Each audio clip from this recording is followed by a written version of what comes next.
We begin today at GAA because one team that simply can't stop winning is Cowboy basketball. So they'll probably need a win, maybe two, in the Big 12 tournament if they want to solidify their spot in March Madness. As most of you have seen already, the Chippewas executed one of the most unexpected plays in college football history. To the diamond, the Cubs avoided elimination last night with a 3-2 win in Game 5. We also have spring game highlights where Cowboy football was in action. However, the Cowgirls must turn around quickly as the Big 12 championships take place this weekend. Sunday brought better fortune as the Pokes defeated the 6th-ranked Texas Longhorns for the first time in 10 years by a score of 4-2. Well, obviously a good early test this season. We'll see if Brad Underwood can keep this early success rolling.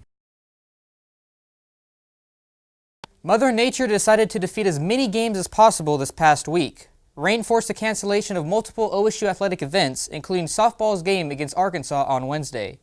Yet that didn't stop the Cowgirls from continuing their impressive start to Big 12 play. This weekend brought Kansas to town and weather once again posed an issue. So a doubleheader was scheduled on Friday, and in Game 1, it was over early. Kristen Reisner smacks her team-leading 5th home run over the left field wall to put her team up 3-1 after the first. Randy O'Donnell wanted a taste as well as she hits her second dinger of the season, putting the Cowgirls ahead by 3. That was all Brandy Needham needed as she goes the distance, only giving up 1 run. She earns her 11th win of the year as the Pokes win 7-1. In the nightcap, things tightened up. In the bottom of the first, Vanessa Shippey singles in Riley Bayless to put her team up early. However, the story was on the mound as Shay Coates put on a clinic, striking out season-high 10 Jayhawks. Defense would be on display as well, for that 1 run would be enough as the Cowgirls took Game 2. On Saturday, the finale featured a mirror image of the first matchup. In the third, Alex Ettinger hits one to right, bringing in 2 runs to give the Pokes a 4-0 advantage. The long ball would be in effect once again, as this time Bayless gets her 3rd homer of the year to clear the left center wall, extending the lead to 5. Needham continued where she left off, throwing her 2nd straight complete game, as the Cowgirls stay atop the conference standings unshaved. Their dominance of Big 12 teams will be on hold next week, as they host Tulsa on Wednesday with first pitch at 6. Then it's off to College Station as Coach Gene Gajewski and his squad travel to the 7th-ranked Texas A&M over the weekend. The Cowboys were in a battle of their own. OSU had the tough task of hosting Oral Roberts, but the long ball was alive early for the Cowboys.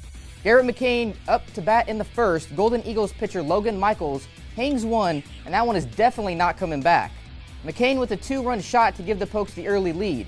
Moving on to the 8th, OSU down by 1 until... Wow, that monstrous display of power from Colin Simpson puts the Pokes back into the lead 6-5.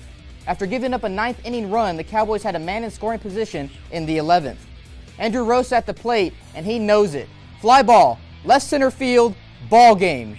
The ground rule double drives in the final run, and the Cowboys defeat Oral Roberts on a walk-off 7-6. Oklahoma State picks up win number 21 and on the season as Oral Roberts drops its 10th on the year. Every run that scored before the 9th inning for both teams came on a home run. The Cowboys travel to Lubbock this week. A busy night in sports, let's get to it. The Cowgirls opened its 2016 campaign with an exhibition against Division II Southeastern Oklahoma State tonight. Carly Wheeler finds Kaylee Jensen, who gets the bucket and the foul to spark an early 9-0 run in the first quarter. Nice ball movement later in the half. Wheeler looks inside to Jensen, who sees Diana Omazi under the rim for the easy layup. The senior finished with 19 points, 17 coming in the first half.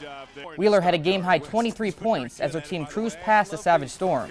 Coach Littell's team will host its season opener November 11th versus Arkansas State. The men will play its exhibition tomorrow night against Pittsburgh State. All eyes will be on new head coach Brad Underwood. He had success at Stephen F. Austin, winning more than 86% of his games, while also delivering in the month of March. On to the NBA. The Lakers took on the Thunder in OKC tonight. We move to the fourth quarter, with the Thunder ahead 95-88. Nick Young receives the ball from D'Angelo Russell and drains the 3 to put the Lakers within 4. However, on its next possession, Steven Adams pokes the ball out of Russell's hands. Russell Westbrook picks it up and throws it down with 2 hands, flying through the air as Chesapeake Arena erupted. Westbrook ices the game with this shot over Brandon Ingram. He finishes with this second triple-double in 3 games, and the Thunder moved to 3-0 in the post-Durant era. In college football, the Cowboys are back in the rankings since that demoralizing loss to Central Michigan in Week 3. The AP has them at 22 after defeating the 10th-ranked Mountaineers on Saturday.